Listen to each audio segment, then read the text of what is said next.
Hi. Hi, Akash. Thanks for letting me talk to you Of about the course. Artemis program. Of course. So, I guess, we talked about how NASA's planning to land the first woman and next man on the moon in 2024.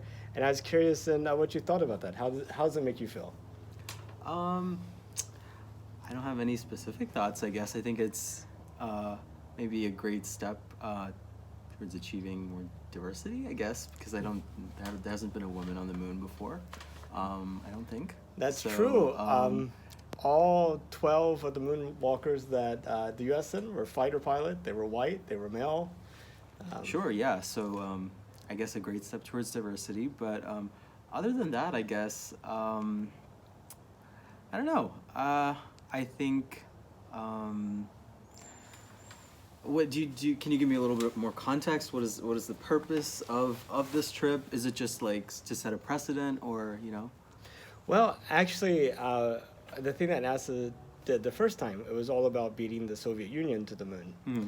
And this time they're talking about trying to do it sustainably. Like, Okay.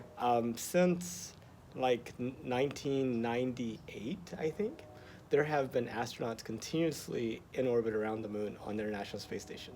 So I think you were born in 98. Yes, I was. So there has literally not been a day in your life when there was not a person in space. It's pretty cool. Yeah. But the thing is, if you look at like 500 years from now and you were to come back, what has humanity done? Are we still like on this one little place, or have we actually branched out into the rest of the solar system? Are we still fighting over, rare earth metals in Africa or China? Yeah. Are we creating huge arrays of solar panel generation things in orbit and sending power down? Are we still hurting the environment, or have we moved manufacturing off of Earth? You know what I mean? Like these types of things. Sure. Sure. Yeah. Yeah. Well, I think I look at a lot of these. What is the word I'm looking for? Maybe goals. I'll just say goals of NASA with a slight bit of skepticism, just because I think that there are, so many problems on the Earth that like need to be solved or should be solved first before we think about expending a lot of money and just general resources to go and like think about colonizing the solar system, for example, or I don't know, asteroid mining, let's say. And I just think that a lot of problems on Earth can be more easily solved with less resources, and we should maybe focus on those before. That's an interesting point of view. I don't think you're unique in thinking that. I think probably a lot of people agree with you. But let's explore that a little bit more. Like, Sure. what are some problems that you think going to the moon is keeping us from solving on Earth? Well, the common denominator is just money, right? So, less money towards NASA probably means, I don't know, more money towards developing cures for a variety of diseases that are still a big problem for the human population. So I think just right off the bat, that's like a very straightforward example.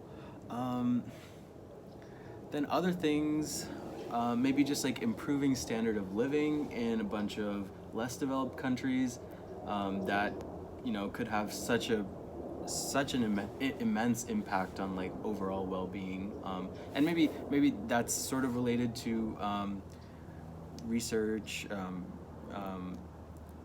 that can help find cures for a lot of diseases, but I think it's a little bit more complex than that. So I can't think of too many other immediate examples, but I just think I think we have the resources and the technology available to solve a lot of the problems that are like more direct in all of our lives, and I think we should focus on those first. I also just wonder what the benefit of colonizing colonizing the solar system, or asteroid mining might be like if you did a cost benefit analysis, Sure. would it really like balance out? I guess is my question. Well, I mean, there's lots of things we could go into here, about what is really money and what produces solutions. But a couple of things I would kind of point out to you is that, by actually looking at the Earth from like beyond Earth, the moon, the Earth looks very different. Here you like look around and like this is the entire world. This is like everything. But whenever you're like on the moon, the Earth is about the same size as the moon is to us. It's this little bitty sphere, fragile, small, contained. And, having that perspective of how finite and how vulnerable our world is, and for us all to come and realize like how special like the world is, what would be the effect if more and more people had that point of view as opposed to just taking it for granted? Sure. I mean, I think it's a really inspiring thing probably to be able to just like see the Earth from space, and yeah, just realize how small really the planet actually is.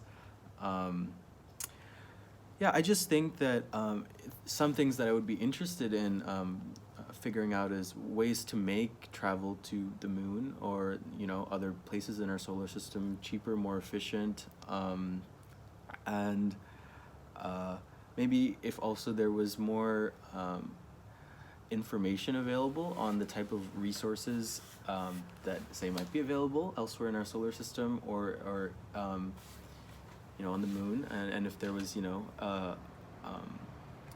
a plan put together that was not overly expensive or draining in resources, then I'd say we should go for it. Are there other ways that we misspend money? Are there other ways that we must spend money for? We misspend we money. misspend money. Are there Sure. other ways that we spend money that keeps us from solving problems that are important to you? Oh my goodness. I'm not very in tune with how the government allocates money for a variety of tasks at hand.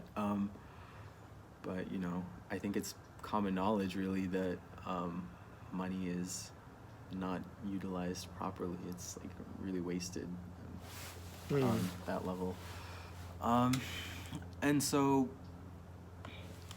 yeah, I don't know any other specific. I don't have any other specific areas. I'd have to do some research to tell you. Well, how about nuclear weapons? Oh, sure. Yeah, sure. I- Right off the bat. Yeah. Or chemical weapons? Sure. Or neurological weapons? Or biological weapons? Or Yeah.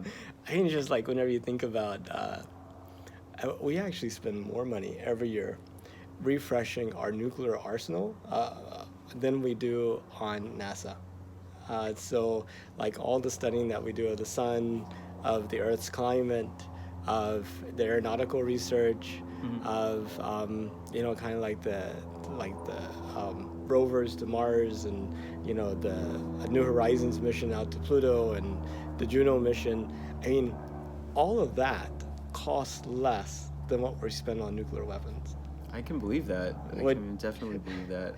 And I mean, I already know that the U.S. spends like the most on military-related expenses in the whole world. Oh, I know. It's like $600 billion or $550 billion, something like that. Yeah. It's just, I think that's more than like the rest of the world altogether spends on Sure. military. Sure. It's just kind of interesting. Okay, so let's say it happens. Okay. They land on the moon. Where will you be in 2024? Where will I be in 2024? That's such a philosophical question. In my life, or just generally? At the moment that they're landing on the moon, will you be just going about your daily business, or do you think you might get together at a party and like celebrate it? I mean, would it be like an event that you would mark, or would it just be Sure. like... I mean, it's funny actually. I didn't know that this was happening until you brought my attention to it, and I might just watch it with some friends. I think that's a pretty historic moment, and we didn't see the first moon landing. That happened, I think, before we were born, right? So, Yep, the first one was 1969, and the last one was 1972, which was 3 years before I was born, and 3 years before the current NASA administrator was born too. So, sure. So then all the reason for it. well, great. Well, thank you so much, Akash, Thank for you. talking to. It's great to speak about this. Yeah, I'm sure we'll be speaking a lot more about Oh it. my gosh, definitely. Well, thanks. Thank you.